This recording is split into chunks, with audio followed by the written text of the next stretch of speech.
D Satheesan നടത്തിക്കൊണ്ടിരിക്കുന്ന നുണജാഥയുടെ ഇന്നലത്തെ നുണയായിരുന്നു അത്. അതാണ് ഇതിനെ സംബന്ധിച്ച് പ്രതികരിക്കേണ്ടത്. വേറെ ഒന്നും പറയാനില്ല. എല്ലാവർക്കും വ്യക്തമായിട്ട് ധാരണയുള്ളതാണ്, കണ്ടതാണ്. യൂത്ത് കോൺഗ്രസുകാരും അതുപോലെ തന്നെ കോൺഗ്രസുകാരും തീരുമാനത്തിനെ അടിസ്ഥാനപ്പെടുത്തിയിട്ടാണ് ലോകോത്തരമായ രീതിയിൽ ലോകം ശ്രദ്ധിക്കുന്ന ഏറ്റവും ശ്രദ്ധേയമായ കേരളത്തിന്റെ സംഭാവന നമുക്കെല്ലാം അറിയുന്നതുപോലെ ജനകീയമായ രൂപത്തിൽ ഡെവലപ്പ് ചെയ്തെടുത്തിട്ടുള്ള ആരോഗ്യ മേഖല തന്നെയാണ്. അത് കേവലമായ താഴെ തലത്തിലുള്ള ചികിത്സ മാത്രമല്ല, അവയവദാന ശസ്ത്രക്രിയ പോലും നടത്താൻ സാധിക്കുന്ന ജില്ലാ ആശുപത്രികളും താലൂക്ക് ആശുപത്രികളുള്ള രാജ്യത്തെ ഏക സംസ്ഥാനം കേരളം.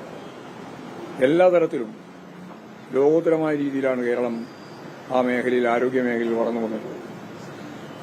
ആ വളർന്ന ഏറ്റവും ശ്രദ്ധേയമായ ആ മേഖലയെ തകർക്കാൻ ഇപ്പോൾ അമേരിക്ക ഉൾപ്പെടെയുള്ള ലോകത്തിലെ ഏറ്റവും വലിയ സമ്പന്ന വിഭാഗം കോർപ്പറേറ്റുകൾ നമ്മുടെ ആശുപത്രികൾ മുഴുവൻ ഇപ്പോഴും വാങ്ങിക്കൂട്ടുകയാണ്. കേരളത്തിലെ ഏറ്റവും ശ്രദ്ധേയമായ തിരുവനന്തപുരത്തെയും കൊച്ചിയിലെയും അതുപോലെ കോഴിക്കോട് ഉൾപ്പെടെയുള്ള ഏറ്റവും പ്രധാനപ്പെട്ട ആശുപത്രികൾ, അങ്ങനെയാണെന്ന് നമ്മൾ കരുതുന്നത്, നമ്മളെ കാണുന്ന പ്രൈവറ്റ് ആശുപത്രികളെ മുഴുവൻ വലിയ മൂലധന നിക്ഷേപത്തോടുകൂടി അവർ ഇപ്പോൾ വാങ്ങിക്കൊണ്ടിരിക്കുകയാണ്.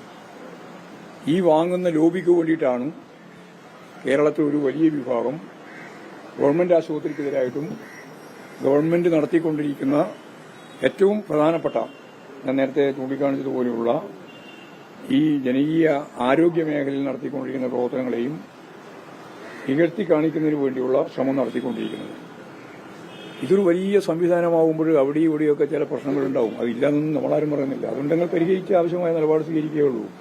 അതിനെ കേന്ദ്രീകരിച്ച്, അതിനെ പർവ്വതീകരിച്ച് ഏറ്റവും വലിയ രീതിയിൽ അവതരിപ്പിക്കുകയും അതിന്റെ ഭാഗമായിട്ട് ഇവിടെ ആകെ അവതാളത്തിലാണ് എന്ന് വരുത്തി തീർക്കുകയും ചെയ്യുന്നതിന്റെ പ്രധാനപ്പെട്ട കാര്യം കനകോലു സിദ്ധാന്തത്തെ അടിസ്ഥാനപ്പെടുത്തിയിട്ട് ഈ ഏറ്റവും ശ്രദ്ധേയമായത് എന്തിനാണോ അതിനെ നിഷേധിക്കുക എന്നുള്ളതാണ് UDF എടുത്തുകൊണ്ടിരിക്കുന്ന സമീപനം. അത് ജനങ്ങൾക്ക് തിരിച്ചറിയാനാവും. ജനങ്ങൾ ഫലപ്രദമായിട്ട് അത് മനസ്സിലാക്കുകയും ചെയ്യും. ഇപ്പോൾ നമുക്കറിയാം, വീണ ജോർജിന്റെ വീട് ആക്രമിച്ചു. വീടിന് നേരെ ആക്രമണം നടത്തി അവസാനം യൂത്ത് കോൺഗ്രസുകാർ തന്നെ ഔദ്യോഗികമായിട്ട് യൂത്ത് കോൺഗ്രസ് റീത്ത് വെച്ചു. പല സ്ഥലത്തൊക്കെ റീത്തൊക്കെ രാത്രിയൊക്കെ ആരൊക്കെ കൊണ്ടുവച്ച ചിത്രം കേരളത്തിന്റെ പല ഭാഗത്തും ഉണ്ടായിരുന്നു. പക്ഷെ ഇത് ഔദ്യോഗികമായിട്ട് റീത്ത് വെച്ചു. ആ റീത്ത് വെച്ച വിഭാഗം തന്നെയാണ് കണ്ണൂരിലെ ഔദ്യോഗിക പരിപാടി കഴിഞ്ഞ് തിരിച്ചു പോകുമ്പോൾ 3:15